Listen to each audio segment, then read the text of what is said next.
Have you ever noticed that the highest paid remote jobs are often the most boring? To be honest, you probably haven't, as most people only talk about the flashy ways to make money online. However, they often ignore the ones that aren't considered cool. But the problem with cool remote jobs is that the competition is sky high, whereas the ones that aren't as popular are almost always hiring because people don't even know they exist. You see, I made my millions in the radio control model industry, as well as investing in the stock market. Many people would consider that pretty boring. So I'm living proof that boring and sometimes even nerdy jobs pay extremely well. That's why today I'm going to be revealing my top 7 boring but high paying remote jobs. First up is a short form strategist. Believe it or not, if you're guilty of a late night TikTok scroll, then you probably know more about short form content than someone with a film degree. This job is all about spotting viral moments in long form videos and then telling editors what to cut and what to keep in. Don't worry, this doesn't involve creating content yourself or being on camera. It's purely a strategic role. For each of these jobs, I'm going to be looking at their ranking in these 5 different categories, and then we're going to put them head to head to see what job comes out on top. If you haven't already guessed, I've designed these like huge top trump cards that I used to like playing with when I was a kid. Let's start with the category you guys probably care about the most, earning power. Now, this is a hard one because the better you get, the more you'll be able to earn. Indeed.com puts a salary range between $22,000 and $172,000, but that's because there are so many different things you can offer as a short form strategist. So if you're just starting out, I think $48,000 is a very realistic estimate. Next, let's dig into the beginner score. This one is super easy to start as you don't have to learn how to edit or film videos. Instead, you can just focus on coming up with the best hooks, learning video pacing, and cracking the code for viral videos. That's why in this category, it ranks a solid 9 out of 10. Next is growth potential. This is important when picking a job, as you want to know that there's the ability to earn more as you get better. If you want to earn closer to those higher figures that I mentioned earlier, then you'll need to take a more active role in planning out videos from scratch. You could also look into negotiating some kind of view-based bonus, so whenever a video goes viral, you also benefit financially. If you can prove your strategy works and gets good results for multiple clients, you'll be able to charge much more and hit much larger numbers. That's how you take it from $48,000 per year to $100,000 plus. For this reason, I've ranked this category as 8 out of 10. Now for a category I'm calling survivability. This is all about if the job would be around in the future. The last thing you want is for the job you pick to be replaced by AI in the next couple of years. Luckily, content strategy is something AI is incredibly bad at. That's why this gets a solid 8.5 out of 10. Finally, let's look at its freedom factor. Look, at the end of the day, clients don't care if you're in Texas or Thailand. They care about results. And as long as you perform, you can have the freedom to live and work anywhere. So it ranks 9.5 out of 10. As this job is the first one we've talked about, it's currently leading in all categories, but that won't be the case for much longer. Job number 2 is a customer service coordinator. Have you ever been on a website and needed some help only to be directed to an AI bot and just frantically typed in, "Talk to a human"? Well, if you choose to become a customer service coordinator, then you'll become the human on the other end. Think of it like being a middleman between bots and customers. As far as earning power goes, Indeed.com puts this between $52,000 and $120,000 per year. However, it is dependent on where the companies you work for are based and what they're selling. So let's go with a more conservative estimate of $65,000. This one is pretty beginner friendly because all you need are some great communication skills, a knack for problem solving, and a little bit of patience to understand the business you're working for. That's why it gets a solid 8 out of 10. Now, growth is where the potential of this job really shines. Every business, big or small, needs customer service, but not every company has the budget or time to hire a whole team. So this job really fills that hole. By having one person manage the bots and only step in when things go wrong, it means that it's far more efficient than bringing in, say, 5 or 10 support agents. So for these reasons, I'm giving it a 10 out of 10. On to survivability. AI can handle the basics like password resets, order tracking, and frequently asked questions really well. But as soon as things get personal or emotional, it all falls flat. In fact, about 69% of UK customers say chatbots miss tone and frustration. So could this change in the future? Probably, but there's no telling how long. What I can say is that there's lots of money to be made in this right now. So I'm ranking it 7.5 out of 10 in this category. Now it's time for that all-important freedom factor. To be honest, once the bots are set up and tuned, you can work from home, a coffee shop, or even a weekend getaway, as long as you're available to jump in when things go sideways. So I'm giving it a 9 out of 10. All right, let's see how it stacks up against job number 1. So it's already taken the lead in 2 categories, earning power and growth potential. Let's see if the next job can put up a fight. Job number 3 is a remote tech specialist. If you've ever helped a family member figure out how to use Zoom or restart their iPad, this one might be for you. The thing is, technology can be pretty scary for older people, especially older business owners who know they need to embrace tech but just don't know how. That's what this job is all about. It involves going into small businesses and helping them set up smoother and faster systems with modern tools. This role typically brings in around $60,000 a year. This job is pretty easy to get started as you don't need any official qualifications. You'll just need to be confident using software and patient enough to walk people through it. That's where I'd struggle. I've tried before with my mates and I end up ripping out what's left of my hair. This job is just about understanding what's slowing the business down and then using tech to solve it. That could mean setting up a simple project dashboard so they can track tasks and deadlines, or helping them centralize all their paperwork in one place. You could use a platform like Odoo for this, as it has over 45 easy-to-use beginner-friendly apps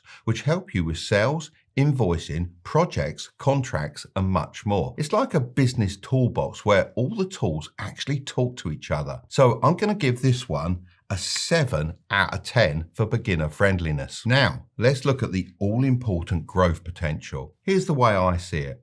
It's not a matter of if these small businesses choose to update their technology, it's when. If they don't, then they'll end up going bankrupt because they won't be able to compete with new, more streamlined businesses. And on top of this, with e-invoicing now becoming a legal requirement across parts of Europe, this is clearly a need for businesses rather than a just nice to have. This kind of thing would be easy to sort out using something like the Odoo invoicing app. So demand for this kind of help is only going to go up. That's why I'm giving it a 9.5 out of 10 for growth. But Mark, surely this is something AI could just take over. Well, I see where you're coming from, as the tools are getting better at a crazy fast rate. However, they still need someone to set them up and adapt them for each business. As a tech specialist, you should think of AI as something that will help make your job easier, not replace it entirely. So this one's getting a 9 out of 10 for survivability. Now let's look at the freedom factor. This job gives you complete location freedom. Once you've set up your client's systems, most of your work simply involves occasional check-ins to ensure everything's running smoothly. If you want to get set up quickly, I'd recommend using one platform to manage everything, and Odoo is a great option. I mentioned it earlier when we talked about invoicing, contracts, and task management. Honestly, it just makes your job way easier as a tech specialist. I mean, it could be as simple as using their signature app to help small businesses send and sign documents online in just a few clicks. As I've talked about it so much, I reached out to see if they wanted to sponsor this portion of the video. They agreed and are giving you your first application free for life, as well as unlimited support and hosting. With Odoo, you can walk into almost any small business and instantly start making things better. If you're interested, I'll drop a link in the description where you can get your hands on that free first app. I'm going to give this one a freedom score of 9 out of 10. Ah, nice. So it's keeping pace with job number 2 in almost every category and smashing it in survivability. Let's see if job number 4 can step things up. You might need to brace yourself for this next job. A funeral sales specialist. A lot of people aren't going to like this one as it's quite morbid, but the pay is far from it. This job is all about giving families peace of mind by helping them plan ahead and protect their loved ones from future stress. So let's get into earning power. You'll start at around $75,000 a year. This is the average for pre-need funeral sales reps in the US, and top performers regularly break $90,000 to $100,000, with some hitting over $106,000 when they crush targets. So this is the highest paying job we've had so far. But how easy is it for beginners to get started? Well, there are no real qualifications needed here.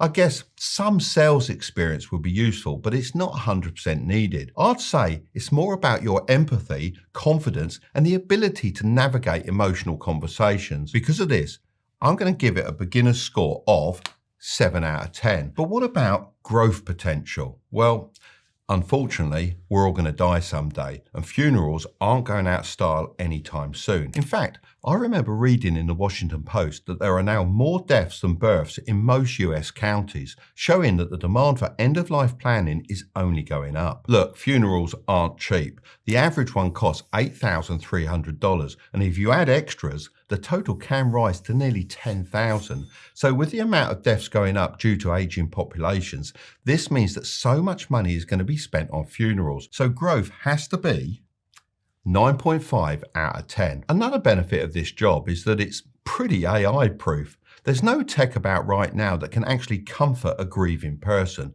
not in the way an actual human being can. It hasn't lived, so how can it possibly understand death? The human connection is just something technology can't replicate. So for survivability, I'm going to rank it a 10 out of 10. Now lastly, let's talk about freedom. Although this is a remote job, there are far more time restrictions than the other jobs we've covered so far. It's not exactly a 9-to-5 clock-in corporate job, but it also doesn't give you the full-on digital nomad lifestyle. When it comes to freedom, there's a mental aspect too. And with this job, there's a lot of emotional weight you have to carry. So for that reason, I'm going to give it a 6 out of 10. Now let's see how it stacks up against our current leader. Okay, wow, it's actually taken the lead in earning power and survivability. So let's see if the next one can win any categories. Job number 5 is a statistics validator. Look, companies are spending millions on ads, and you could get paid just to make sure their numbers aren't fake. I mean, have you ever wondered who actually checks those claims like 9 out of 10 dentists recommend this product? Well, that's exactly what a statistics validator does. They fact check these kinds of bold marketing claims so companies don't get sued. Entry-level roles start from around $40,000, and more experienced validators can make up to $64,000 plus bonuses per completed audit. To be honest, I'd say you do need to be a bit more skilled than all the other jobs we've talked about so far, as you need a strong analytical eye, statistic knowledge, and attention to detail. Saying this, you wouldn't need a degree, as all these things can be learnt on YouTube for free. So overall, I'm going to give this a beginner's score of 6 out of 10. However, things are looking better when it comes to growth potential. Companies are literally desperate for these roles because one wrong stat in an ad campaign could cost them millions of dollars in lawsuits. And these roles will only be more needed as time goes on. So that's got to be a 10 out of 10. But what about survivability? Well, AI can spot and scan data, but it doesn't understand nuance, intent, or legal risk behind how a stat is used in marketing. Even if it was to eventually understand these things, it's still very risky to let AI check over these kinds of claims, as they're known to make mistakes, and that's not something worth rolling the dice on. So I'm going to score this an 8.5 out of 10. You can work remotely for this one, fully online with standard hours and no surprise office visits. Of course, there is a bit of pressure on the line here because if you miss something, then it could have huge ramifications for the company. So I'm going to give this a freedom factor of 8 out of 10. Okay, let's see if it managed to win in any of the categories. Well, it's managed to tie in the growth potential category, and this is definitely important as you want your income to be able to grow in the future. Now, I have a feeling the next one is going to really shake things up.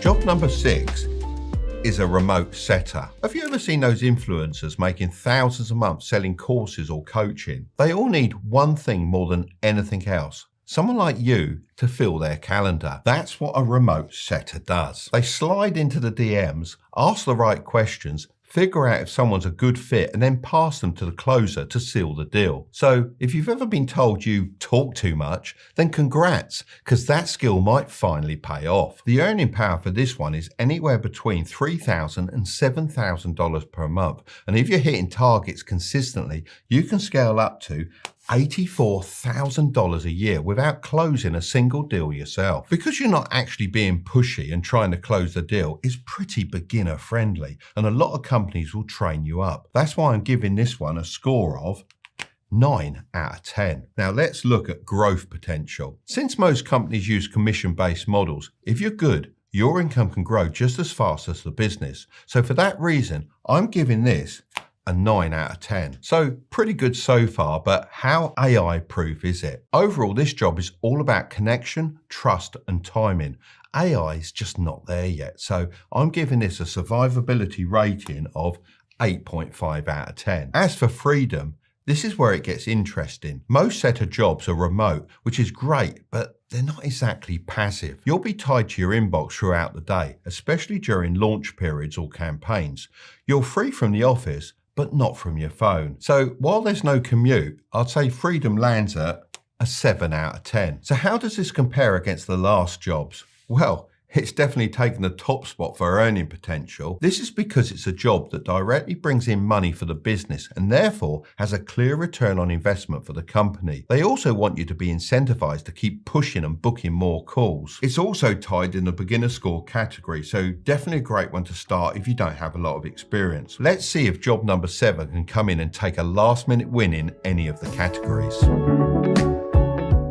Job number 7 is a content risk reviewer. Now, listen carefully, because this job isn't for everyone. You need to be able to handle the consequences, which I'll get into a little bit later. Content reviewers can make in the region of $80,000 per year, depending on clients or platform size. This isn't a super hard job. If you binge content and catch awkward tones or stumble across videos and think, this shouldn't be public, you're already halfway there. So I'm giving this a solid 8 out of 10 beginner score. YouTube and other social media sites make most of their money from advertisers, which means they need to make sure ads don't appear on videos that reflect badly on the brands. This happened a few years ago and was called the adpocalypse. This is when lots of brands pulled their advertising money from YouTube over fears about their ads appearing alongside inappropriate content. This costs YouTube lots of money. Therefore, they need to do everything in their power to make sure it doesn't happen again. This makes content risk reviewers so powerful. Over 500 hours of video are uploaded to YouTube every single minute, which adds up to a massive 720,000 hours of new content each day. This is only expected to grow, and more content means more reviewers are needed. So this is getting a 9 out of 10 for growth potential. But surely, this is something that robots can just handle. Well, AI can scan for inappropriate content, like stuff that includes swear words, but it can't detect everything. If you need further proof, then we've seen companies like YouTube try to go down the AI route and ultimately fail and revert to human moderators, as AI just isn't up to scratch. This is why I'm giving it a survivability score of 10 out of 10. But why did I start out by saying this job isn't for everyone? Well, some flagged content you're asked to review could be highly disturbing. That's why I'm giving this a freedom factor score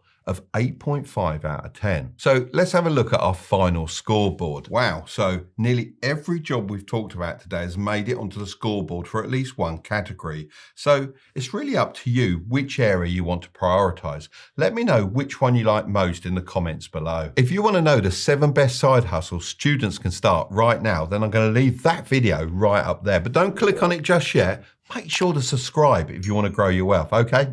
I'll see you over there.